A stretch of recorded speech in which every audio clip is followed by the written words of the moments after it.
Imagine it's a humid, heavy summer evening in a small town in Iowa, back in 2017. The kind of evening where the air feels like a wet blanket, thick with the smell of cut grass and the looming threat of a midnight thunderstorm. The only sound in the neighborhood is the rhythmic, mechanical buzzing of cicadas in the old oak trees. Jade Cole then, a 15-year-old girl with bright, hopeful eyes and a bit of a rebellious streak, stands in her kitchen, bathed in the warm, yellow light of the overhead lamp. She tells her mother she's just going to a friend's house for a few hours to study. She's wearing her favorite oversized denim jacket, and her thumb is dancing across the screen of her smartphone, a constant, rhythmic tapping as she texts someone with a mysterious, private smile on her face. She looks normal. She looks safe. She looks like every other teenager in America, tethered to the world by a piece of glass and silicon in her pocket. She walks out the front door, the screen of her phone glowing like a small, blue lantern in the deepening twilight. She doesn't look back. But Jade Cole then never makes it to her friend's house. She never sends another "good night" text to her mom. By midnight, the silence in the Cole then house is no longer peaceful, it is terrifying. The police search everywhere. They tear that small town apart, block by block, cornfield by cornfield. They check her social media, they ping her cell towers, they interview every boy at her high school. They look for a car, a struggle, a witness. But the digital trail just stops. At 9:42 p.m. that night, Jade's phone sent its last signal to a tower near the edge of the woods, and then, it simply vanished. It's as if Jade Cole then walked into a dead zone and simply evaporated from the face of the earth. For 9 long years, her mother keeps her bedroom exactly as it was. The same posters of indie bands on the wall. The same unmade bed. The same faint, lingering smell of vanilla perfume on her pillows. 9 years of staring at a silent phone, waiting for a girl who had become nothing more than a ghost in a machine. Now, let's fast forward to right now. March 2026. A group of hikers in a remote, heavily wooded area of Missouri, miles away from any paved road, finds an old, rusted metal toolbox buried deep under a pile of rotted leaves and frozen, black dirt. They expect to find old tools or maybe even hidden cash. Instead, they find a collection of old, cracked smartphones, models from a decade ago, their screens shattered like spiderwebs and their bodies corroded by years of rain and soil. When the FBI's Cyberforensics Division gets their hands on these phones, they realize they aren't just looking at electronic waste. They are looking at a digital graveyard, a storage unit for stolen lives. And one of those phones, a shattered, mud-stained device with a faded sticker on the back, belongs to Jade Cole then. I want you to imagine the forensic laboratory in 2026. This isn't the lab work of the past. The technicians aren't just looking at the hardware or trying to find fingerprints. They are using a brand new technology called neural data echo reconstruction. You see, in 2026, we've learned that data doesn't really die. Even if a phone has been dead for 10 years, even if the memory chips are corroded, this AI can reconstruct the echoes of the electrical patterns that used to be there. It can find the ghosts of deleted files that the user thought were gone forever. They power up Jade's old phone in a vacuum-sealed chamber. And suddenly, the room is filled with the voices of 2017. They find thousands of deleted messages. But they aren't from her friends or the boys at school. They are from an account that used an AI-generated profile picture, a face that was mathematically designed to be perfectly trustworthy to a 15-year-old girl. It had the right jawline, the right kind eyes, the right messy hair. This predator didn't just lure Jade out of her house with a simple lie. He was a pioneer of digital grooming. He used an early, primitive version of a deepfake voice modulator to call her, speaking to her in a voice that sounded exactly like a shy, nervous teenage boy from a nearby town. He created a digital mask so perfect, so tailored to her specific interests and her secret vulnerabilities, that Jade never stood a chance. He wasn't just a stranger on the internet. To her, he was a soulmate she had never met, the only person who truly understood her. But here is the part that will make your blood run cold. As the investigators in 2026 deep dive into the cloud backup linked to that old phone, backups that were encrypted and hidden behind layers of fake accounts for years, they find photos. Photos that were uploaded after Jade disappeared. Photos taken in a dimly lit, windowless basement.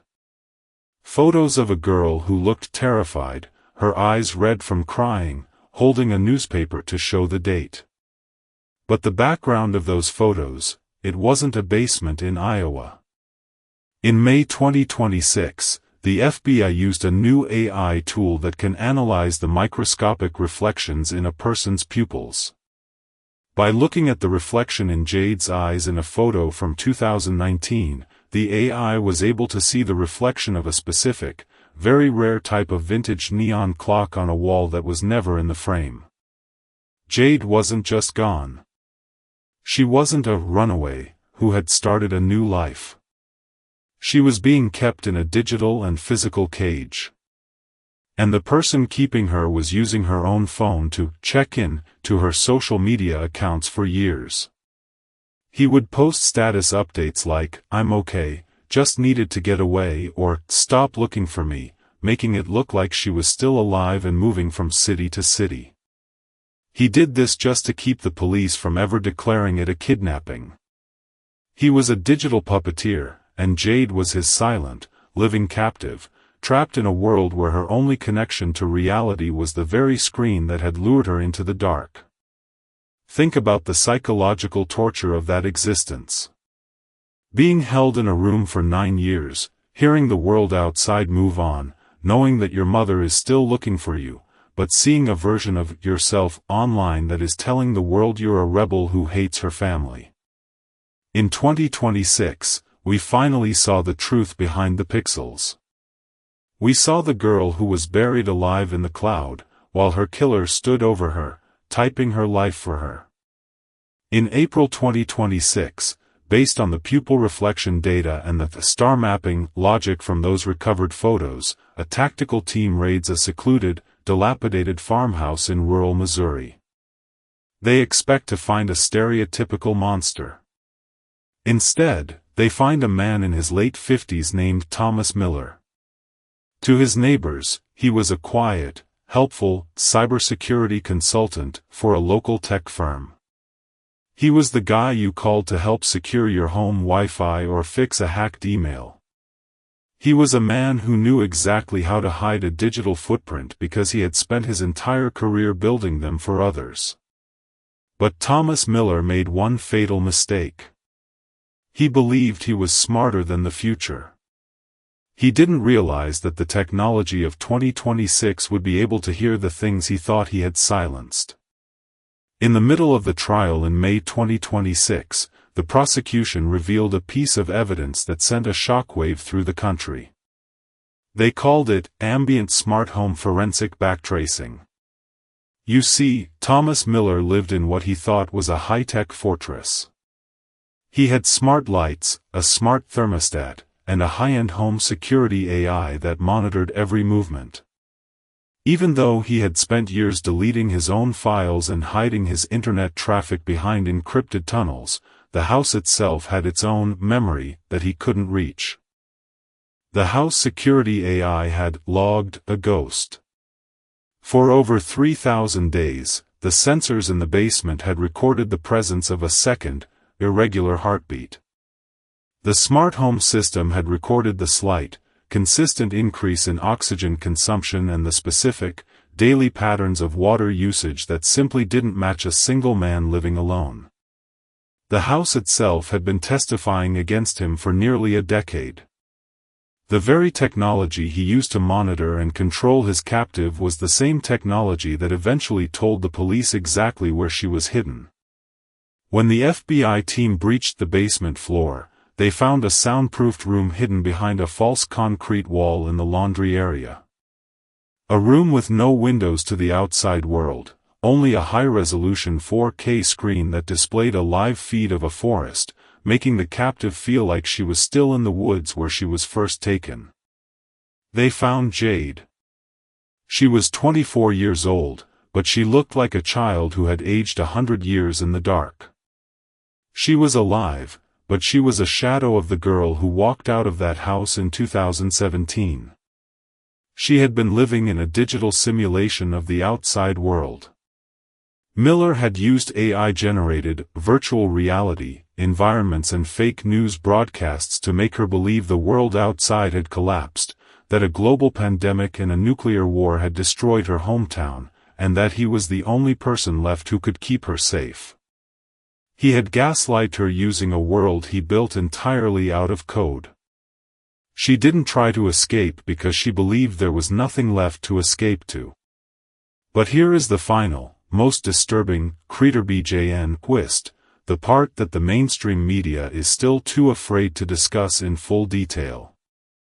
When the FBI seized Miller's primary servers in late May 2026, they discovered that he wasn't just hiding Jade for his own sick obsession. He was using her as raw data. Miller had been using Jade's voice, her facial expressions, and her emotional responses to train a new, highly advanced AI botnet. This AI wasn't just talking, it was learning how to mimic human fear, human trust, and human love with a precision that no machine had ever reached before. In the weeks leading up to his capture, Miller's AI personas were currently in active, deep conversations with over 500 teenagers across the Midwest. These weren't just simple chatbots that you can spot in a second.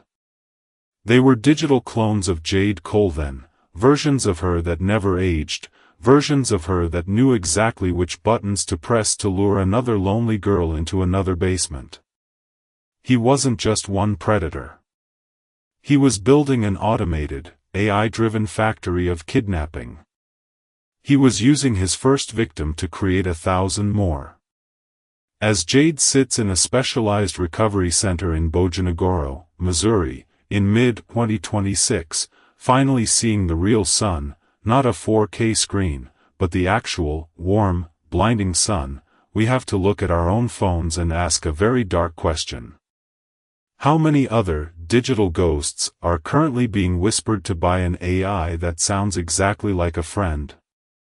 Technology gave us the tools to find Jade in 2026. The pupil reflections, the heartbeat logs, the neural data recovery, it all worked. It brought a girl home. But we have to remember, with a heavy heart, that technology also gave a monster the mask he needed to steal her life in 2017. It gave him the power to keep her family in a 9-year state of agonizing, false hope. The next time your phone vibrates in your pocket, or your child laughs at a message from a friend they've only met online, just remember the girl in the cloud.